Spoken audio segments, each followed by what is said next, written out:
अस्सलाम वालेकुम friends, this is Pathan Nazim and welcome to hello learning academy. तो फ्रेंड्स, इस सेशन में हम 2017 में पूछे गए 10 PYQs यानी कि प्रीवियस ईयर क्वेश्चंस देखेंगे। लिहाजा 23 नवंबर को आपका इम्तिहान कंडक्ट होगा। इसी को मद्देनज़र रखते हुए 1 अक्टूबर से न्यू बैच स्टार्ट हो रहा है, जिसमें आपको डेली वीडियो लेक्चर्स मिलेंगे। तमाम मज़ामिन की PDF नोट्स आपको दिए जाएंगे। पूरा सिलेबस जो है आपका कवर करवाया जाएगा। उसी के साथ आपको 4000 प्लस PYQs एंड MCQs दिए जाएंगे, प्रैक्टिस के लिए दिए जाएंगे। तो फ्रेंड्स, एक पेपर की फ़ीस 499 है, और अगर से आप दोनों पेपर ज्वाइन करते हो तो 799 इसका फ़ीस है। अगर आप इंटरेस्टेड हो तो नीचे दिए गए नंबर पर कांटेक्ट कीजिए या व्हाट्सअप कीजिए और आप कोर्स को ज्वाइन कीजिए और अपनी स्टडी स्टार्ट कीजिए। तो फ्रेंड्स, वक्त को ज़ाया ना करते हुए चलते हैं हम क्वेश्चंस की ओर। क्वेश्चन है, हर रंग में राज़ी बेरज़ा हो तो मज़ा देख। हर रंग में राज़ी बारज़ा हो तो मज़ा देख, दुनिया में बैठे हुए जन्नत की फ़िज़ा देख। तो ये एक शेर दिया गया है। मंदरजा बाला ख़त कशीदा अल्फाज से मुंसलिक सही मुतबादिल कौन सा है? यानी कि ये जो ख़त कशीदा अल्फाज आपको नज़र आ रहे हैं, मज़ा देख और फ़िज़ा देख, तो ये जो अल्फाज है इसका सही मुतबादिल कौन सा रहेगा, इस तरीके से क्वेश्चन पूछा गया है। लिहाजा सबसे नंबर 1 है, सबसे पहले तरह, नंबर 2 है रदीफ़, नंबर 3 है काफ़िया और नंबर 4 है सबब। तो फ्रेंड्स, इस क्वेश्चन का करेक्ट आंसर रहेगा यहाँ पर जो है तो तरह। ये जो तो क्वेश्चन का आंसर नहीं हो सकता, क्योंकि ये ना रदीफ़ है, ना काफ़िया है, ना मतला है, ना मक्ता। तो फ्रेंड्स, यहाँ पर जो तो तरह ये रॉन्ग रहेगा। रदीफ़ और काफ़िया ये दोनों में से आंसर रहेगा। और सबब जो है तो क्या है, तो ये तीनों भी चीज़ें हम देखेंगे। लिहाजा सबब कहते हैं कि जो तीन जो है तो लफ्ज़ों को मिलाने का काम करता है। जो उर्दू की क्लास हमारी हुई उसमें डिटेल एक्सप्लेनेशन के साथ आपको बताया गया है। उसके पहले जो तो हम ये देख लेते हैं यहाँ पर इन शॉर्ट के रदीफ़ किसे कहते हैं। तो फ्रेंड्स, रदीफ़ कहते हैं, रदीफ़ और काफ़िया किसको कहते हैं? तो यहाँ पर फ्रेंड्स, रदीफ़ और काफ़िया हमेशा जो है तो साथ में होते हैं।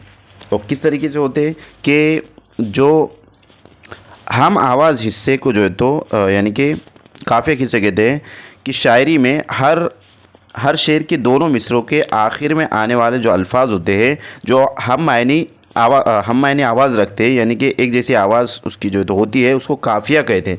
तो यहाँ पर मज़ा और फ़िज़ा ये जो है तो हम काफ़िया है, यानी कि इसको जो है तो आवाज़ है एक जैसी है, तो ये मज़ा और फ़िज़ा यहाँ पर काफ़िया रहेंगे। और रदीफ़ किसे कहते हैं? तो फ्रेंड्स, यानी वो अल्फाज जो रदीफ़ से पहले यकसा आवाज़ रखते हैं काफ़िया कहलाते हैं। तो यहाँ पर काफ़िया किसे कहते हैं कि रदीफ़ से पहले जो है तो यकसा आवाज़ रख रहे हैं, मज़ा और फ़िज़ा।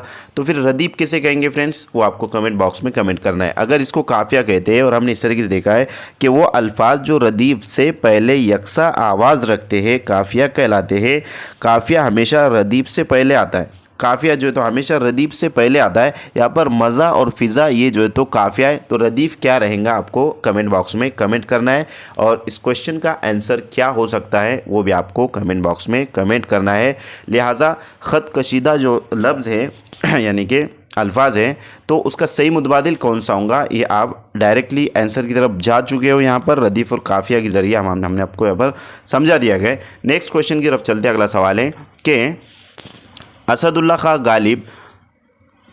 खां गालिब से ताल्लुक़ रखने वाला कौन सा मुतबादिल दुरुस्त है? तो यहाँ पर एक चीज़ जो है तो फ्रेंड्स मैं आपको और क्लियर करवाना चाहूँगा यहाँ पर शेर के अंदर कि मतला और मख्ता, रदीफ़ और काफ़िया ये चार चीज़ें आपको पता होना चाहिए। रदीफ़ हमने देखा है, काफ़िया देखा है, और उसके पहले हम देखेंगे मतला किसे कहते हैं और मख्ता किसे कहते हैं। तो फ्रेंड्स, मतला कहते हैं गज़ल के पहले शेर को, यानी कि पहले शेर को जो है तो मतला कहा जाता है। ये जो पहला शेर है, ये जो शेर है, अगर ये पहला होगा तो इसको मतला कहा जाएगा। जो गज़ल होती है तो उसमें जो पहला शेर होता है और दो मिसरों पर मुश्तमिल शेर होता है। जैसे कि इसमें दो मिसरे हैं, पहला मिसरा दूसरा मिसरा, पहला और दूसरा यानी कि दो मिसरे मिला करके एक शेर बनता है, और पहले शेर को मतला कहते हैं।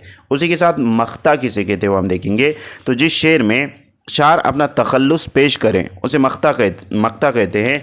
मख्ता हमेशा गज़ल के आखिर में होता है, यानी कि आखिरी शेर का जो आखिरी मिसरा होता है उसमें मख्ता होता है, यानी कि शार का कलमी नाम उसमें जो तो होता है।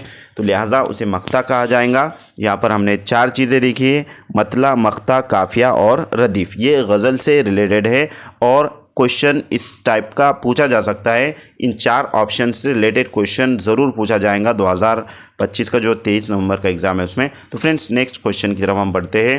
अगला सवाल है कि असदुल्ला खां गालिब से ताल्लुक़ रखने वाला कौन सा मुतबादिल दुरुस्त है जो असदुल्ला खां गालिब से ताल्लुक़ रखता है। नंबर 1 है ये एक सहाफ़ी थे। नंबर 2 है जदीद मकतूब निगार के बानी थे। नंबर 3 है जदीद गज़ल के बानी थे। और नंबर 4 मशहूर दास्तान निगार थे। तो फ्रेंड्स असदुल्ला खां गालिब जो है तो ये एक लिहाजा जदीद मकतूब निगारी के बानी थे। यहाँ पर ऑप्शन नंबर 2 करेक्ट आंसर रहेगा। नेक्स्ट क्वेश्चन की तरफ बढ़ते हैं। अगला सवाल है कि दर्जज़ेल में से कौन से मुतबादिल मनाजात की तारीफ़ है। मनाजात जो है तो उसकी तारीफ़ है। तो यहाँ पर लिहाजा अल्लाह ताला की हम्द व सना की जाए, उसके बाद अल्लाह ताला की हम्द व सना जो है तो की जाए, ये हम्द में होता है। उसके बाद है अल्लाह ताला की हम्द के साथ दुआ मांगी जाए। उसके बाद है अल्लाह ताला से माफ़ी मांगी जाए। और उसके बाद ये तीनों मुतबादिल सही है। तो फ्रेंड्स मुनाजात और हम्द ये आपस में एक दूसरे से रिलेटेड है, लेकिन मुनाजात में लिहाजा अल्लाह ताला की हम्द के साथ दुआ मांगी जाती है और हम्द में जो अल्लाह ताला की तारीफ़ जिसमें बयान की जाती है उसको हम्द कहते हैं। हम्द व सना जो है तो कहते हैं। लिहाजा अल्लाह ताला की हम्द के साथ दुआ मांगी जाए उसको मुनाजात कहते हैं। ऑप्शन नंबर 2 करेक्ट आंसर रहेगा। नेक्स्ट क्वेश्चन की तरफ बढ़ते हैं। अगला सवाल है कि सवाल करने वाले को साइल कहते हैं, जिससे सवाल किया जाए उसे क्या कहते हैं। ये वाहिद जमा वाला क्वेश्चन पूछा गया है फ्रेंड्स। तो यहाँ पर वाहिद जमा पे भी एक क्वेश्चन फिक्स जो तो पूछा जाता है। नंबर 1 है मसऊल, नंबर 2 है मसीहा, नंबर 3 है सवाली और नंबर 4 है मसाइल। तो फ्रेंड्स मसाइल कहते हैं परेशानी को, सवाली कहते हैं सवाल करने वाले को ही कहते हैं, लेकिन जिससे सवाल किया जाता है उसे क्या कहते हैं, उसे कहते हैं मसऊल। ऑप्शन नंबर 1 करेक्ट आंसर रहेगा। नेक्स्ट क्वेश्चन की तरफ बढ़ते हैं। अगला सवाल है कि रुबाई में कुल कितने मिसरे होते हैं। तो फ्रेंड्स हमने डिटेल एक्सप्लेनेशन के साथ आपको उर्दू ग्रामर की जो क्लास है उसमें बताया है कि रुबाई में कितने मिसरे होते हैं। नंबर 1 है 2, नंबर 2 है 8, नंबर 3 है 6 और नंबर 4 है 4। तो फ्रेंड्स रुबाई में कितने मिसरे होते हैं आपको कमेंट बॉक्स में कमेंट करना है। ये आसान क्वेश्चन है, इससे ज़्यादा आसान जो तो कोई क्वेश्चन उर्दू ग्रामर में नहीं हो सकता। अगला सवाल है कि फ़ौज, कौस, खौफ इन अल्फाज की मुनासिबत से दर्जज़ेल में से कौन सा मुतबादिल सही होगा। नंबर 1 वाव मारूफ़ का इस्तेमाल है। नंबर 2 है वाव मजहूल का इस्तेमाल है। नंबर 3 है वावलीन का इस्तेमाल है और नंबर 4 है वावेन का इस्तेमाल है। तो फ्रेंड्स यहाँ पर वावेन कहते हैं इन्वर्टेड कोमास को, तो वावेन का इस्तेमाल यहाँ पर नहीं है। लिहाजा वाव मारूफ़ है, वाव मजहूल है, वावलीन है। तो कौन सा यहाँ पर जो है तो आ रहा है फ़ौज, यानी कि फ़ा वाव ज़बर, वाव साकिन हो जाएगा, फ़ा वाव ज़बर और यहाँ पर जो है तो फ़ौज, इसको जो है तो यानी कि साइलेंट पढ़ा जाता है, आखिरी में जो है तो जज्म लगा करके फ़ौज, कौस और खौफ। यहाँ पर फूज, कूस और खूफ इस तरीके से नहीं है, यानी कि ये मजहूल नहीं है। और फ़ौज, कौस और खौफ इस तरीके से हैं। तो लिहाजा हम सबसे पहले वाव मारूफ़, मजहूल और लीन किसे कहते हैं वो हम देख लेते हैं। तो फ्रेंड्स सबसे पहले हम देखेंगे वाव मारूफ़ किसे कहते हैं। तो वाव मारूफ़ जो है तो उसे कहते हैं कि वाव खुलकर साफ़ और नुमाया तौर पर ज़ाहिर हो तो उसे वाव मारूफ़ कहते हैं, जैसे कि वज़ीर, वतन, वादा। तो यहाँ पर लिहाजा वाव मारूफ़ मीन्स वाव मुकम्मल तौर पर जो है तो उसका तलफ़्फ़ुज़ वाज़े हो, उसको जो है तो वाव मारूफ़ कहा जाएगा। और उसके बाद हम देखेंगे वाव मजहूल। तो इसकी मिसालें हमने देखी हैं, वतन, वादा, वज़ीर। तो इसमें वाव जो है तो पहले आ रहा है और मुकम्मल जो है तो तलफ़्फ़ुज़ इससे ज़ाहिर हो रहा है। नेक्स्ट देखेंगे वाव मजहूल किसे कहते हैं। तो फ्रेंड्स वाव मजहूल कहते हैं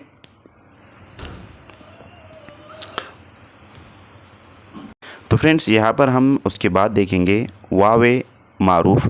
वाव मारूफ़ किसे कहते हैं।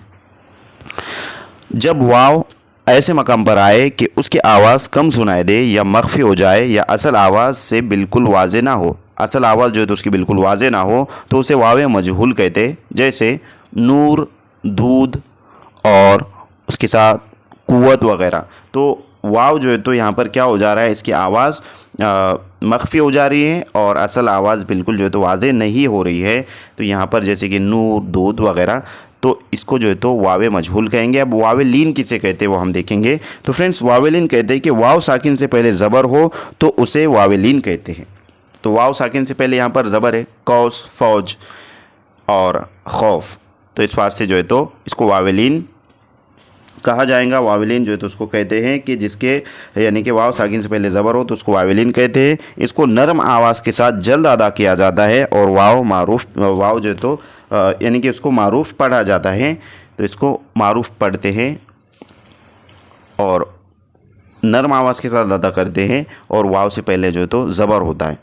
तो फ्रेंड्स यहाँ पर वाव स्टार्टिंग में नहीं है, इस वास्ते वाव मारूफ नहीं रहेगा, लेकिन लीन में जो है तो वाव साकिन से पहले ज़बर आ रहा है तो उसको जो है तो नरम आवाज़ के साथ जल्द अदा किया जाएगा और वावे लीन उसे कहेंगे कि जिसमें जो है तो वाव से पहले ज़बर हो। यहाँ पर जो है तो वाव से पहले ज़बर है और वाव मारूफ मीन जिसमें वाव वाज़े तौर पर जो है तो उसका तलफ़ुज़ अदा हो, और मजहूल में लिहाजा जैसे कि दूध, खूफ, अब यहाँ पर फूज, कूस, खूफ इस तरीके से नहीं है, तो यहाँ पर लिहाजा मजहूल नहीं है ना मारूफ है, तो यहाँ पर जो है तो वावेलीन रहेगा, ऑप्शन नंबर 3। और वावेन कहते हैं इन्वर्टेड कोमास वगैरह होते हैं उसको वावेन कहते हैं। नेक्स्ट क्वेश्चन की तरफ बढ़ते हैं। अगला सवाल है कि दर्जज़ेल में कौन सा मुतबादिल इसम कैफियत की शनाख्त करता है। अब इसम की जो अक़साम है तो उसमें जो है तो कैफियत की शनाख्त किस तरीके से हो रही है तो ये भी क्लासेस में वाज़ेह तौर पर समझाया गया है। सबसे पहला है ईमानदारी, नंबर 2 है कुर्सी, नंबर 3 है बहुत और नंबर 4 है क़ातिल। तो फ्रेंड्स यहाँ पर कैफियत यानी कि कैफियत बोलेंगे जैसे कि कहा जाएगा फीलिंग को, तो लिहाजा ईमानदारी, कुर्सी, बहुत और क़ातिल। तो यहाँ पर ईमानदारी जो रहेगा ये कैफियत को वाज़े किया यानी कि वाज़े हो रहा है, इससे शनाख्त हो रही कैफियत की। ऑप्शन नंबर 1 यहाँ पर करेक्ट आंसर रहेगा। नेक्स्ट क्वेश्चन है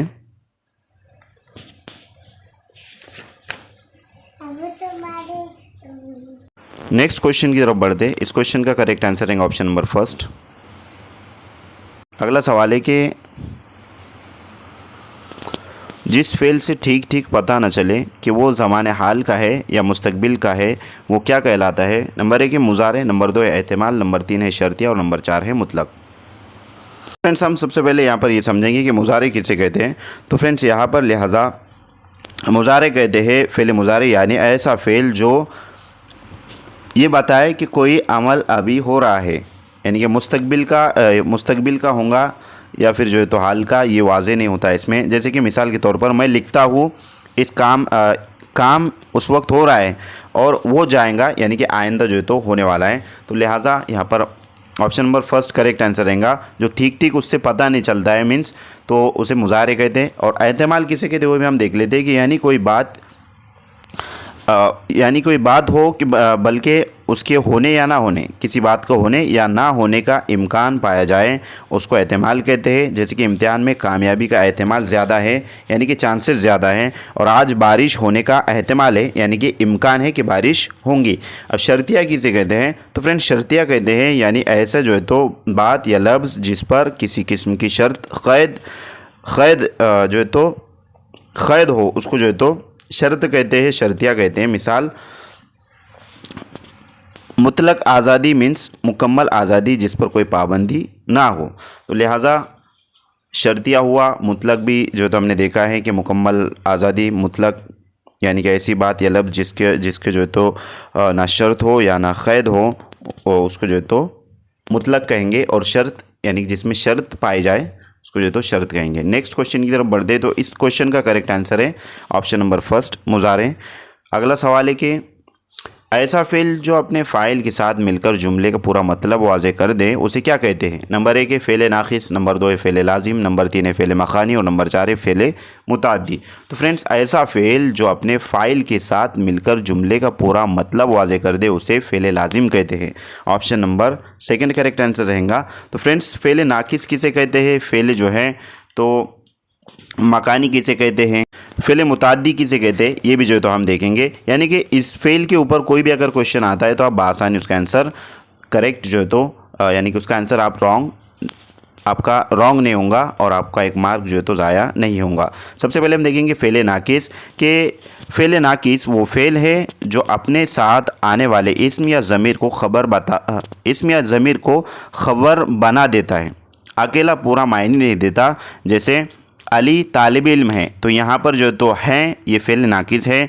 उसके बाद है फ़ेल लाजिम किसे कहते हैं, तो फ़ेल लाजिम वो फ़ेल है जिसका फ़ेल काम सिर्फ फ़ाइल तक महदूद रहे और उसका असर किसी मफ़ऊल पर ना पड़े, फ़ेल लाजिम कहलाता है। लिहाजा बच्चा सो रहा है, परिंदा उड़ रहा है, तो यहाँ सो रहा है और उड़ रहा है का असर किसी मफ़ऊल पर नहीं पड़ा, लिहाजा उसे फ़ेल लाजिम कहेंगे। अब फ़ेल मकानी किसे कहते हैं वो देखेंगे। तो फ्रेंड्स, फ़ेल मकानी वो फ़ेल है जो किसी चीज़ या शख्स के किसी जगह मौजूद होने या ठहरने पर दलालत करे, फ़ेल मकानी कहलाता है। जैसे कि किताब मेज़ पर है, अली घर में है, तो यहाँ पर है जो है किताब जो है तो कहाँ है, मेज़ पर है, और अली कहाँ है, तो घर में। तो यहाँ पर जो है तो जगह और क्या कहेंगे उसको, ठहरने की जो है तो ठहरने पर और जगह पर यहाँ पर दलालत की जा रही है, जिससे जो है तो ये चीज़ वाज़ेह हो रही है कि कोई चीज़ या शख्स किसी जगह मौजूद है, ठहरा हुआ है या फिर जो है तो है। इस तरीके से फ़ेल मकानी उसको कहेंगे। और फ़ेल मुताद्दी किसे कहते हैं फ्रेंड्स, तो फ़ेल मुताद्दी वो फ़ेल है